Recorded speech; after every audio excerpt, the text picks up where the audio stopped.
What is happening, guys? Dean here from Untraceable Fishing, here today once again with Don from Bull Moria Fishing Tackle. And welcome to Tackle Tuesday.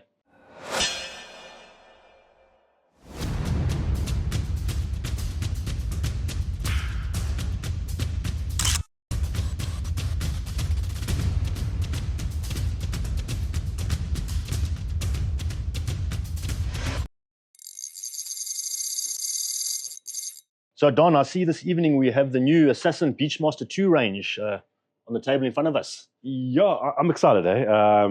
Really stunning new range. Well, they are beautiful. They are beautiful. They are in a league of their own.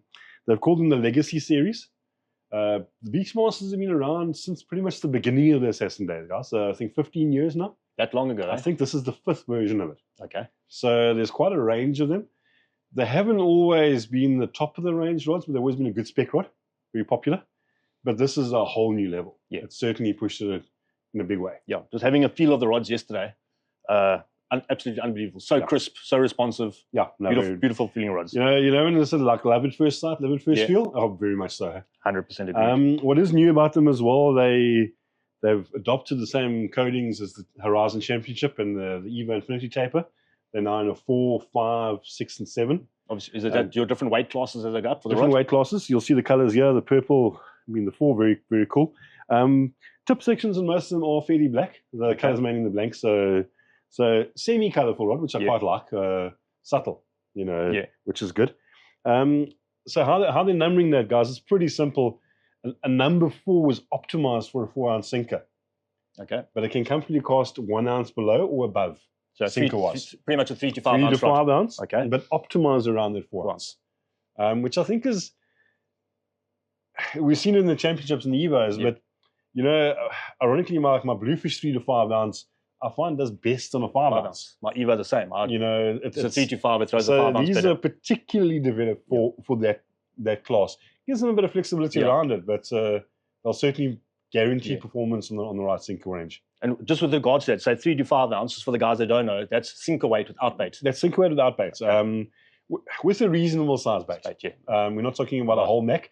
Quarter mackerel or decent size sardine bait 100%. Or decent squid bait. And guys, you can cast them confidently. Yeah. These rods are strong. They're stronger than you are.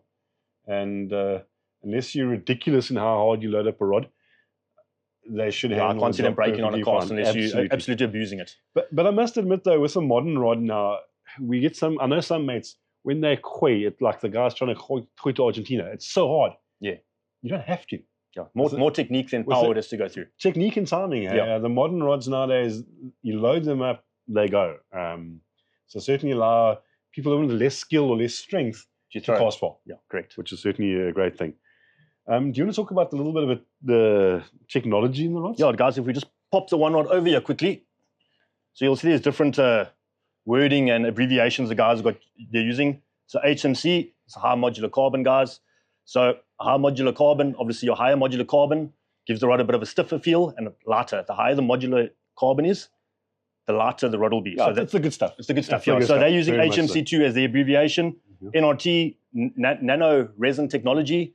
When you talk about nano, you're talking about 1 in a billion. Okay, so guys, so pretty much what they're doing, infused into the resin to say that not obviously letting out all their trade secrets. They've obviously got some special mixtures in their resin. I think what that comes down to, often a carbon fiber, if you guys do know it at all, it tends to be a weave. Correct. The nano is almost like a carbon duster working in, so it's not just laid out in the mat one direction. It's multi-directional. Correct. Like a honeycomb kind of sort of. And as a rod twists or torsions, it gives it more strength. Okay. And then the SLRT, guys, the last one. Once the carbon is finished on the rod, they're putting what they call a SLRT coating over the rod. What it's doing is giving your rod a bit more stiffness, a bit more crispness, making the rod look good as well, and also just those small little nicks and stuff where you're hitting your rod, just crisping the rod up a bit more to take those small little impacts. I think the final wrap as well, that gives them a lot of final control and the final feel of the rod. Right, yes, correct. It's like the polishing of the whole to give it that extra crispness at the end. Absolutely. So technology-wise, guys, that's what all those abbreviations on the rod. And tell us about the guides a bit. Okay, guys, it's got a full set of Fuji guides on this rod. Obviously, it's Alkanite guides. I didn't actually see which one it was. I think O series, if I'm not mistaken. I don't know if it's Alkanat or Sick Guards. I could be wrong with that. We'll try to put it in the details. My eyesight's a bit. But what I do like about them, the nice grey series, decent insert. Guys, they're quality guys. This is pretty much top of the range stuff. Yeah. And should we swing around to the wheel seat? Yeah, we can have a look. Absolutely. This to me is probably one of the most exciting features in the rod. In no way is this the same as the previous Beachmaster. Yeah. It's like night and day. The only thing they have in common is the name. Correct. Besides that, there is zero in common between the two rods. Yeah. So it's purely a legacy of the Beachmaster name. New Fuji winch. It's not just a color thing. I see it's got New Fuji logos, like a dull gray type finish, gunmetal almost. Gunmetalish, yes. And it just feels super light and stiff. It does. It feels quite good. They've done a lot in these rods to lighten them up. You know, even my wife, she's an angler, but she's not an avid angler. And she was saying, compared to my Bluefish, which is exactly the same class, gee, it's so much lighter. You know, you're certainly getting a much lighter rod, and yet it feels stronger. Stronger, yeah. You know, so I think certainly very strong, especially down in the butt section here. I was chatting to the guys, and I think you also mentioned it. My first impressions were, gee, this feels like an old Horizon Zero. It's quite crazy. Don mentioned it, and I was just about to say the same thing to him. Okay. Very, very... okay. So the pre-championship edition, but Assassin never just rebrands a rod. They don't just bring out the Horizon again and hoy another Beachmaster name on it. They redeveloped the rod. The guys I've spoken to a lot stiffer in the butt section. A lot of guys previously found the Horizons a little bit flexed in the bottom. Yeah. These have ironed that out. It's certainly a lot stiffer all the way through. Yeah. Should strengthen up that butt section a wee bit more for, especially the guys who like to leave their rod in a spike on a drag a little too strong. Yeah. We've seen that happen. Yeah, 100%. But incredible rods, guys. The 4-year is on my short dream list. It's an incredible rod, and very realistically priced, but they're not cheap. Yeah. I think in their class though, they certainly give the other brands a run for the money. A lot of run for money. In actual fact, some of us would have been say, why should I spend an extra two or even 4,000 rand on an Evo exactly. or an Horizon? Yeah. They're getting to that level.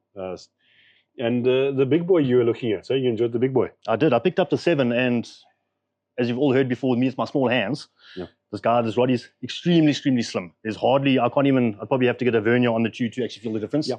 They're almost identical in thickness. For a 7 being a 6 to 8 ounce rod, it's probably the thinnest rod that I've felt. I've never picked up a Horizon yet, but nice and slim.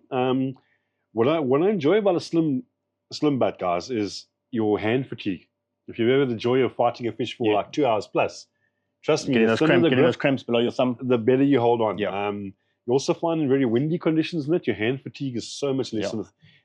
You'll notice it if you ever go the other way around and like use a cheapie, which has got a really thick one. Yeah. It just feels so wrong. Yeah. And this 100%. is absolutely so right. Also find with the thinner rod, my casting accuracy is a bit better for me personally. You know what I mean? Yeah, I'd say so as well. Yeah. Just also, we're chatting generally. I know rods aren't cheap, and I've often had this analogy that the fish don't know what rod you used. Correct. I mean, literally, be realistic here. You can buy an Assassin rod with the same spec for half the price. Yeah. What would justify me to? Why would I want to spoil myself with something like this? I suppose, like as you mentioned earlier, it's like buying a better car. Like a car's still going to drive from A to B, but you might want a better car. It's going to have better features, better guards, better quality winch. Also, the crispness of the rod, responsiveness of the rod, the feedback you're getting. These are the sports cars. These are the Ferraris of the rod world. Correct. These are the road holding you get of a sports car at high cornering speed. You're getting here. Guys, they're lighter. They're more sensitive. Yeah. They're stronger. And they just have a little bit more torque. Like you can literally feel everything. It changes your fishing experience. Yeah. You don't need a rod like this, but it's so nice to have one. Yeah. And sorry, Don, I'm interrupting. Like, no, go for it. If you haven't fished with one, you wouldn't. Until you fish with one, you won't want to fish. You won't want to go backwards again. Yeah, but the thing is, you don't even have to fish with it. Just pick it up. Pick it up. Yeah, you can feel it. You can feel the quality getting straight off the. And what I dig about them as well is they take away all the excuses. Yeah. You know, I was fishing a while ago with my bluefish, and I hooked into a really good black, and I could feel the guy on the reef. Yeah. And I love my bluefish. Don't get me wrong; it's a stunning rod. I just couldn't get him out of the reef. It just wasn't enough backbone there for you. I'm pulling, the rod is strong. I was pulling till it's like breaking point, but it didn't break. But I didn't get the fish out. Something of this class, I think 20% more in my favor. So certainly, and that lightweight, where does lightweight come into choosing a rod? Why would you want a lighter rod? Well, especially if you're putting in the hours every day. Sure. If you're putting the hours every day. Listen, you won't say fishing rod weighs much, but fish 8 to 12 hours, you feel it. You're going to feel it. Fishing in a howling wind? Yeah, you feel it. Makes a big straight difference. away. No, very much. Remember those old step-down rods you used to fish with growing up? Those things probably used to weigh about 8 kilos. Castmasters. Yeah, about 8 kilos. After half an hour of fishing, you can't even lift your arms up anymore. You sat down with the rod. And stuck between your legs. You sat down and waited. And guys, a lighter rod also just so much easier to load up. Oh yes, 100%. You know, it requires less strength. So every cast you get, you're getting less fatigue. And you can actually feel your release point on a good rod better. Yes. So a lot more feedback through the blank. Yeah, they've gone for, they've improved the parabolic blank on them. So the parabolic action is what makes the championship so popular. Correct. It's a bit of it's a unique curve almost. I know a lot of brands have emulated it, but I think Assassin's got it very right. It's a curve that allows to load up slightly bigger baits than you should. And still cast them far. I think it's very forgiving. And you're still getting a good action when you're playing a fish on the rod. You're still getting a good action. It's also enough given the rod that if you hooked a really big fish, it'll actually soak up the bumps. Less chance of pulling a knot, less chance of pulling a hook. Yeah, especially on your cob with a softer mouth and things like that. So these are really premium rods. If you haven't caught on to it yet, I'm mega excited about them. I think in the Assassin range, in that middle price point, these are going to set the market alight, guys. Stock's just arrived in the country. I know they already pretty much sold out from, we've got a few in stock, but we're waiting for the next batch as well. And a stunning all-round rod. I know we've got a bag lying up in the next to you. What is cool, they don't skimp on anything here, guys. You're getting the similar kind of bag to the Evos and the Horizons. The Evos and the Horizon Championship. Nicely branded, and the 14'6" is the little number 4. The rest of them all 15-foot. And whether we'll see different colors in that down the line, I doubt it. I think Assassin tends to launch a range and runs with it. With that color. But phenomenal rod here. Certainly highly recommended. Dean, this week, Q&A. We had a question from Karen last week. What reel would we recommend for an 11, 12, and 13-foot rod? Probably anything from like costing a 1.5 to maybe 4 ounce at a max.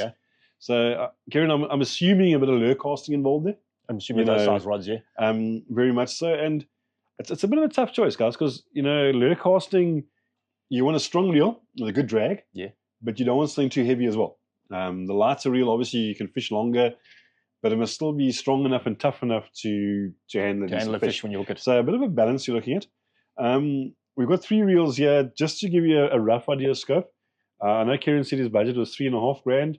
These are coming in a fair bit below that, but I think they would satisfy your need. To be honest, if you're going to go better than this, you actually need to jump to about 5,000. So there's a bit of a dead middle ground there almost. And the Dower BG is one I think you know better than I do. But guys, the Dower BG. Listen, I don't have the 4,000. I fished the 4,500 and the 5,000. Pretty much bigger models.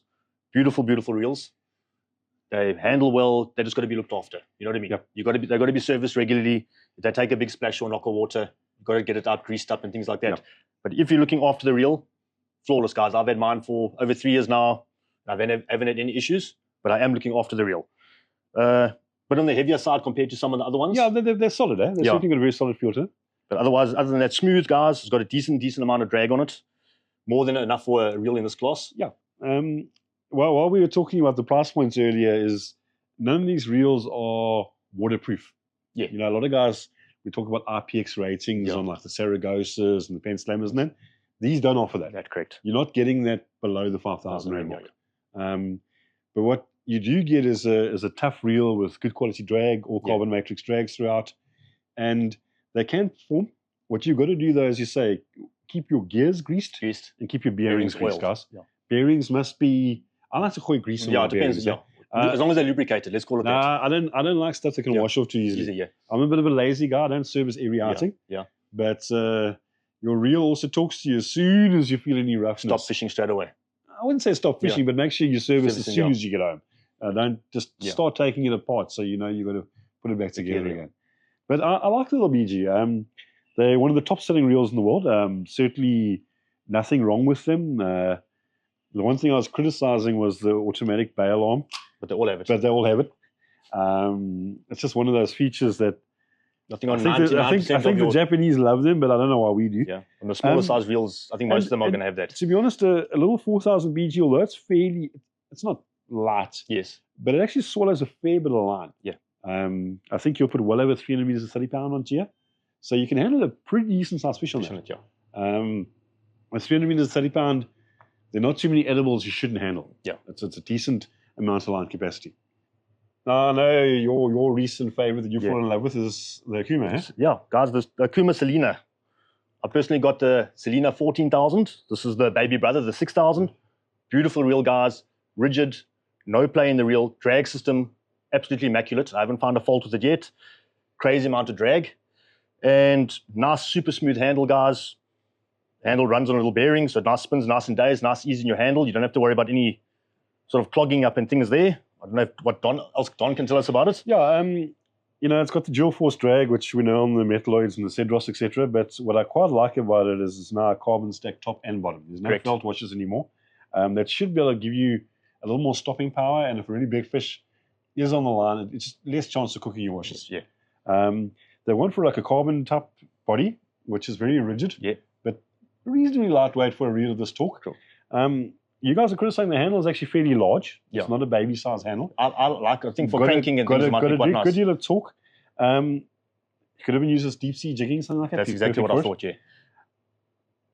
We mentioned 11 to 13 foot. Yeah. And I think these two, just be a little aware that Daiwa's sizing on the BG is very outlier. These two are pretty much the same size, pretty much the same capacity. So a 4,000 versus 6,000. In recent times, the MQ series has kind of come in line converted back again with the rest of the world, and up to a 13-foot rod, up to a 4-ounce sinker. Probably happiest up to a 3-ounce, I'd say. You know, 4-ounce pushing it a smidgen. Yeah. You know, but that cost comfortably down to between 20 and 30 pound braid. I think is their perfect loss. Yeah. Criticisms are, I'd say, both might be a hint heavy for doing long-term drop shot in that. A lot of lure fishing. It's a little too much weight for the finesse type angler. You get into over 100 casts, you're going to start feeling it. Also, when you start throwing things like bucktail and that, where you're actually working the rod and you're not just sitting there slowly reeling, the fatigue rate goes up dramatically on if you're working a little stick bait through the waves or something like that as well. And that brings us across to the Shimano. Okay. Guys, I've never, pretty much second or third time I've seen one of these, picking this thing up, this thing is, it doesn't feel like I've got a reel in my hand. Yeah, this thing is incredibly light, guys. It is very sweet. Incredibly light. The Stradic is pretty much the most popular one in that class, and Kieran, the Stradic would kind of fit in your budget as well. But the Maruville is a baby brother to the Stradic, and it's got almost all the features you want. Same features, okay. I wouldn't say exactly, but almost. Close to it. Very similar to the Nasky. It's got decent seals. Yeah. I wouldn't say it's waterproof, but it's got decent rubber grommets to at least keep the environment out fairly well. Keep the splashes out at least. So your service intervals shouldn't be quite as high. Guys, the Shimano's, this is a 5,000 size. It's as big as they go. This is the finesse class of reels. Yeah. Shimano's, if you ever fished with a decent Shimano, your line lay is superb. I'm afraid to say, guys, that's one of their features. It's one of their key features, their selling features. Don't come close. Perfect line lay. Their spool design as well, they've just got that curve perfect. It'll probably give you an extra 10, 15 meters in the cast quite easily. Carbon matrix drag, very lightweight, little power knob. Yeah. A lot lighter.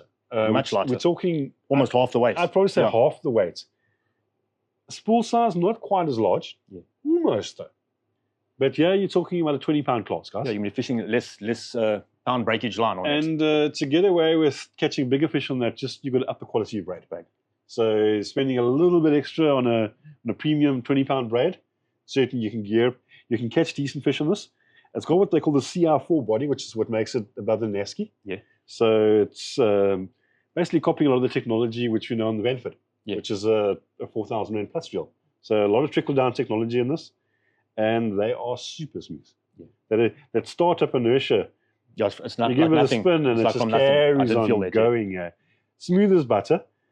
I must admit, in my experience, they've got stunning again gears and that kind of thing. Perhaps with heavy usage wouldn't quite last as long as some of the others. Yeah, pulling a sinker or something like that. Yeah, they're not a rough and tumble reel. Yes. They're a finesse reel, and they'll perform superbly up to a point. Yeah. And then things like your anti-reverse bearing might go, and so perhaps not the most durable of options of the three here, but as far as your actual finesse fuel goes, I think certainly one I'd shortlist. Yeah. Something like, as you mentioned earlier, more for your lure fishing. But I wouldn't use that on a 13-foot.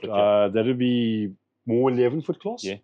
And unfortunately, Shimano don't make a nice 6,000 size reel. A lot of their ones in that kind of price point are a little bit clunky. Or they start getting a bit expensive. Or they start getting super expensive. We're talking about Spheros or Saragossa. So you're bouncing about 4,000 very quickly. Yeah. So in the upper price range, good brand though. Really, if I was dabbling in river and dabbling in finesse, that would be my first choice. But a nice spread, yeah. There are lots of other options as well. I mean, in the high-end price bracket, the BGMQ, correct, stunning, really nice reels, but also got a little bit pricey lately. The pen, we spoke about the Battle recently. That is certainly like a Battle DX would be in this kind of price range as well. Maybe a hint to Chevy as well, eh? Not the super lightest. It's almost surprisingly enough, there's a dead ground where you're spending sub 3,000 or you're spending 4.5 plus 5,000. Yeah, there's nothing really. There's nothing too much in between that's exciting. Yeah, they're there, but they're not quite fitting their bracket. And maybe you can just look upon it that like a Selena is a really good deal. Yeah. Or a Diabiji is a really good deal for what you're getting. So that can be a way of approaching it. A lot of us, though, if we are doing a lot of lure casting, we sometimes will go a bit cheaper, where we hit down the price scale. Okay. Maybe get a spare spool where you got one is 20 pound, one is 30 pound, and we literally take a 1,500 rand reel and we fish it till it dies. If you're going to put 3,000-4,000 hours into a reel, it's going to die. Correct. And with lure casting, you actually do that fairly easily sometimes. So instead of buying a top-end reel, even like a Saragossa, you could actually buy 3 or 4 cheaper reels and kind of equate to the same. That, so you don't necessarily have to have a extremely high budget. But, you know, unless you know exactly which rod you're fishing with, like we've got the 13-foot bluefish here as a popular rod. Correct. I'd go a bit bigger, hey, a little bit heavier. I'd probably almost look at like an 8,000 size Selena would be more. They're like a 4,500 or 4,500 on that. You know, you want to go up a little bit in size, just to get the balance right. Yeah. You know, it's going to give you a bit of a stronger gear. Yeah, the modern surf casting rods, what we looked at earlier as well, they're like a biggish reel because the butt's so short and balances it out a bit everything's so low, it balances out right. So I always say match your braids to your sinker class to your rod class. There's got to be a happy medium there, very much so. If I had to choose, I've got one of those. I don't have one of those. I'm not a big lure fisherman, so I'm going to go for one of those. Okay. The Kumasiliya. That's my option. I'm going to be a little bit fussy. Yeah. I would actually say I would go something like a Metal 855 we reviewed a little while ago. Okay. The one that's on the table that I can choose. I'd save the 1,000 rand. Yeah. It's a smidgen heavier. The drag's just as strong. It's probably just as durable. And I'd rather blow in some extra spare spool. Or some good quality braid. And some good quality braid as well. That would be my call. But it's a personal thing, guys. I think we all have different experiences in reels. And none of the reels in this kind of price class are junk. Yeah. You're buying quality. You're just getting different features, different durability from the different brands. Well, anyway, guys, thanks for joining us this evening. Please remember to like and subscribe on Traceable Fishing on YouTube. And with tradition, Don, are you going to give these rods a rating this evening? Yeah, I haven't fished with one yet, but I so want to. And across the range, guys, I'm afraid these get a 5, a solid 5. No, I haven't fished with one. I've wobbled one, which is good enough for me. I remember when I first felt an Evo Infinity Taper number 6, I was like, wow, this is the best rod I've ever felt. The number 4 kind of it's got that rang the same bells. Yeah. You know, I think after 30, 40 years of fishing, you can most of us know a decent rod. These are a blooming decent rod. Okay, so 5-star for the Beachmaster, 5-star Assassin. You guys have done fantastically on this range. And I think exciting stuff, guys. So check them out. I think they're well worth looking at. And I think they're going to be very, very popular. Well, thanks for joining us, guys. Until next week, Dean and Don from Tackle Tuesday.